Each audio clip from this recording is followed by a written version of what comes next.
তো বন্ধুরা, খবরের নিউজ দেখলে আপনারা অবশ্যই দেখে থাকবেন যে আরাকান আর্মি আগের তুলনায় তাদের শক্তি, তাদের প্রভাব পড়ার যে ক্ষমতা সেটা অনেকাংশেই বাড়িয়ে ফেলেছে।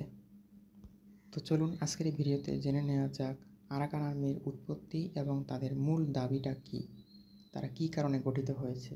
আরাকান আর্মি মূলত 2009 সালের 10ই এপ্রিল তার রাজনৈতিক যে শাখা রয়েছে ইউনাইটেড লিগ অফ আরাকান, সংক্ষেপে ইউএলএ এর অধীনে প্রতিষ্ঠিত হয়েছিল, যাকে এটি কাচিন রাজ্যের লাইজায় অস্থায়ী সদর দপ্তর হিসেবে বর্ণনা করে। প্রশিক্ষণ শেষে দলটি আরাকান রাজ্যে ফিরে আত্মনিয়ন্ত্রণের জন্য লড়াই করার পরিকল্পনা করেছিল। তবে 2011 সালের জুন মাসে কাচিন রাজ্যে যুদ্ধ শুরু হওয়ার সাথে সাথে তারা তা করতে পারেনি। ফলস্বরূপ তারা কেআইএ এর সমর্থনে মিয়ানমার সেনাবাহিনীর বিরুদ্ধে অস্ত্র তুলে নেয়। 2014 সালে বাংলাদেশ সীমান্তের কাছে রাখাইন রাজ্যে এবং থাই মিয়ানমার সীমান্তের কাছে আরেকটি বসতি স্থাপন শুরু করে, যার ফলে তারা অনেক শক্তিশালী হয়ে উঠেছিল এবং এর যুদ্ধ ক্ষমতা ইতিবাচকভাবেই প্রভাবিত হয়েছিল।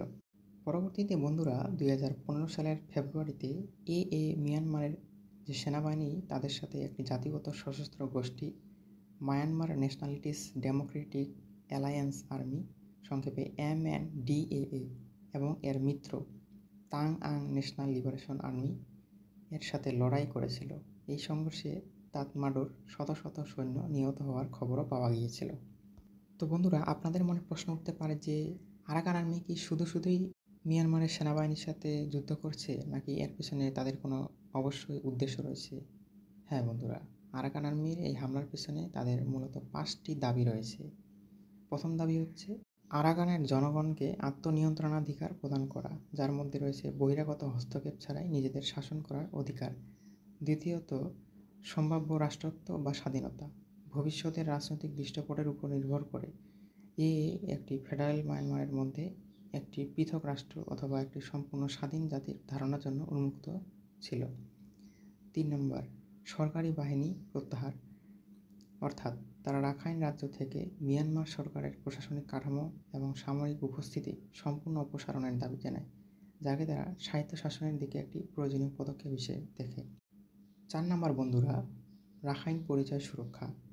এর লক্ষ্য আরাকানি জনগণের অনন্য সংস্কৃতি এবং জাতিগত পরিচয় রক্ষা করা, যা মিয়ানমার সরকার এবং অন্যান্য গোষ্ঠী উভয়ের কাছ থেকে হুমকির মুখে রয়েছে। শেষেরটি হলো রোহিঙ্গা সমস্যার যে সমাধান।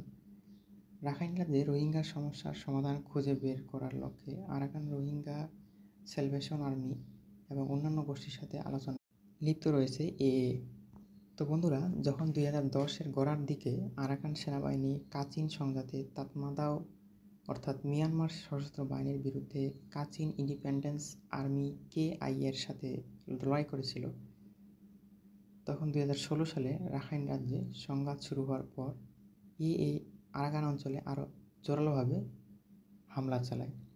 এর ফলে পরবর্তীতে 2019 সালে রাজ্য নিরাপত্তা বাহিনীর উপর আক্রমণ শুরু করে এবং মিয়ানমার সেনাবাহিনী প্রতিক্রিয়া জানিয়েছিল সংঘর্ষরও তীব্রতর করার জন্য।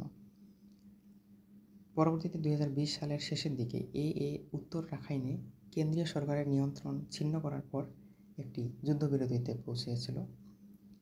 পরবর্তীতে 18 মাস ধরে তাদের কোভিড-19 টিকা প্রদানের মতো রাষ্ট্র গঠনের প্রচেষ্টার মাধ্যমে ক্ষমতার শূন্যতা পূরণ করেছিল।